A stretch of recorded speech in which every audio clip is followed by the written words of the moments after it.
Hi guys, once again welcome back to my YouTube channel Medicure Buddy. Once again I'm back with another session of rapid revision of gynecology in which we are going to discuss an extremely important topic today, and that is dysfunctional uterine bleeding or DUB.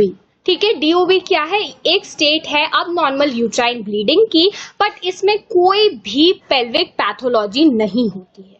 अब pelvic pathology आप तो सोचोगे कि ma'am ने अब normal uterine bleeding या फिर atypical uterine bleeding में भी नहीं बताई थी बिकॉज वो सेक्शन जो है वो रह गया था। तो अभी हम पहले उसको कवर कर लेते हैं।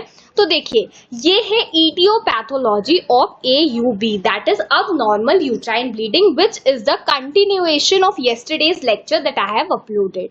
ठीक है, तो ये जो क्लासिफिकेशन है AUB का, इसमें दो टाइप के कॉजेज होते हैं। एक होता है स्ट्रक्चरल कॉज और दूसरा होता है नॉन स्ट्रक्चरल कॉज। ठीक है, स्ट्रक्चरल कॉज में आप याद रखोगे इसको पाम से। ठीक है, पाम PALM, इसमें हर एक अल्फाबेट एक टाइप के स्ट्रक्चरल कॉज को बताता है या फिर स्ट्रक्चरल अबनॉर्मैलिटी को बताता है। फॉर एग्जाम्पल, यूट्रस में अगर पॉलिप की कंडीशन है, ठीक है, A फॉर एडिनोमायोसिस है, लियोमायोमा क्या है?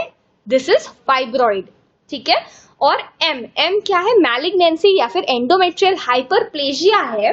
तो ये सारे स्ट्रक्चरल कॉज हैं जिनकी वजह से एटिपिकल यूट्राइन ब्लीडिंग आपको देखने को मिलती है। ठीक है, वहीं पर अगर हम नॉन स्ट्रक्चरल कॉजेस की बात करेंगे तो नॉन स्ट्रक्चरल कॉज जिसमें कोई भी हिंड्रेंस नहीं आ रहा है, कोई स्ट्रक्चर प्रेजेंट नहीं है, वो हम कैसे समझ सकते हैं? फॉर एग्जांपल, कोएगुलोपैथिक डिसऑर्डर्स हो गए, ठीक है, या फिर ओव्यूलेटरी डिसफंक्शन हो गया, एंडोमेट्रियल कॉजेस हो गए, या फिर आइट्रोजेनिक कॉज, और फिर there are certain cause which are not yet identified.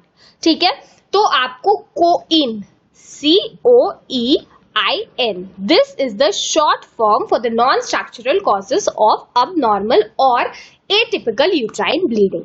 अब क्योंकि आपको पता चल चुका है that वहां पर आपको क्या मिलेगा? आपको मिलेंगे स्ट्रक्चरल कॉजेस। तो डिसफंक्शनल यूट्राइन ब्लीडिंग में आपको कोई भी स्ट्रक्चरल कॉजेस नहीं मिलेंगे। ठीक है, अब हम देखते हैं इसके टाइप्स। तो यहाँ पर ना डिसफंक्शनल यूट्राइन ब्लीडिंग के दो टाइप होते हैं। पहला होता है एनओव्यूलेटरी साइकिल, जिसकी वजह से ब्लीडिंग हो रही है, एंड दूसरी होती है ओव्यूलेटरी साइकिल।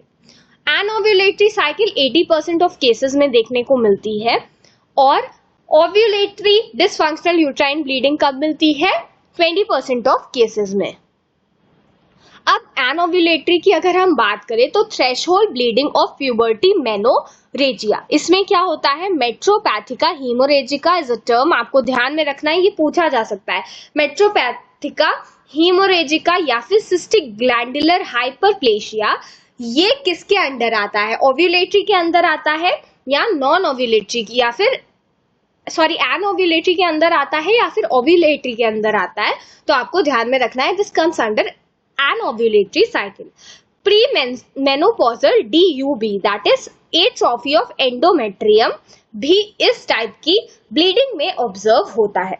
ओव्यूलेटरी की अगर हम बात करें तो 20% ऑफ केसेस में होता है, हम पहले ही देख चुके हैं। उसके अलावा इसमें ना कॉर्पस ल्यूटियम की इर्रेगुलर राइपनिंग हो जाती है। ठीक है, इर्रेगुलर राइपनिंग हो जाएगी अगर कॉर्पस ल्यूटियम की, तो उसकी वजह से इर्रेगुलर शेडिंग होने लगती है और हम उससे हैल्बेन्स डिजीज कहते हैं।